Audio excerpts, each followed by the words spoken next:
ത്രിയേക ദൈവത്തിന് സ്തുതി. യേശുവിൽ സ്നേഹവന്ദനം. ശാരീരികവും മാനസികവുമായി നമുക്ക് അതിജീവിക്കേണ്ടി വരുന്ന കഷ്ടതകളും വേദനകളും വേഷം മാറി നമ്മെ സമീപിക്കുന്ന അനുഗ്രഹങ്ങളാണെന്ന് പലപ്പോഴും നാം മനസ്സിലാക്കാറില്ല.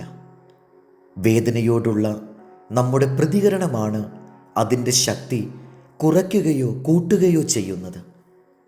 വേദനയോടൊപ്പം അത് സഹിക്കുവാനുള്ള ശക്തിയും കൃപയും ദൈവം മനുഷ്യന് നൽകിയിട്ടുണ്ട്. വേദന സ്വതന്ത്രമായി ജീവിക്കുവാൻ ഉൾക്കരുത്ത് നൽകുന്നു.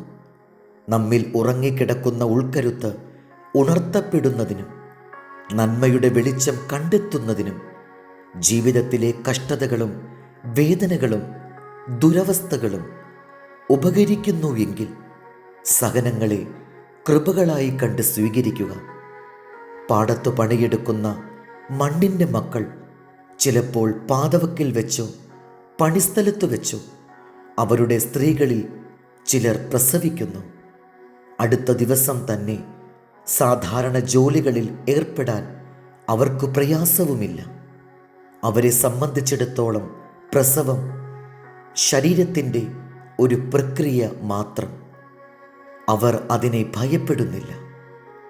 എന്നാൽ സമൂഹത്തിൻ്റെ മേൽത്തട്ടിലുള്ളവർക്ക് അതേ അനുഭവം തന്നെ എത്ര വേദനാജനകമാണ്.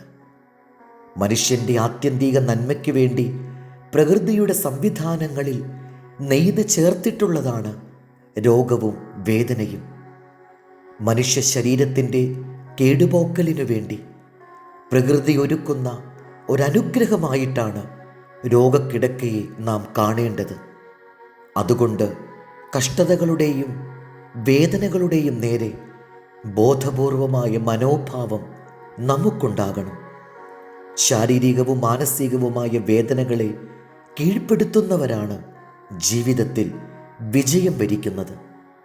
1 പത്രോസ് 1:7 അഴിഞ്ഞു പോകുന്നതും തീയിൽ ശോധന കഴിക്കുന്നതുമായ പൊന്നിനേക്കാൾ നിങ്ങളുടെ വിശ്വാസത്തിൻ്റെ പരിശോധന വിലയേറിയത്.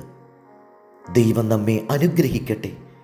കർത്താവിൽ എളിയ ശുശ്രൂഷകൻ ഏരാളിലച്ചൻ.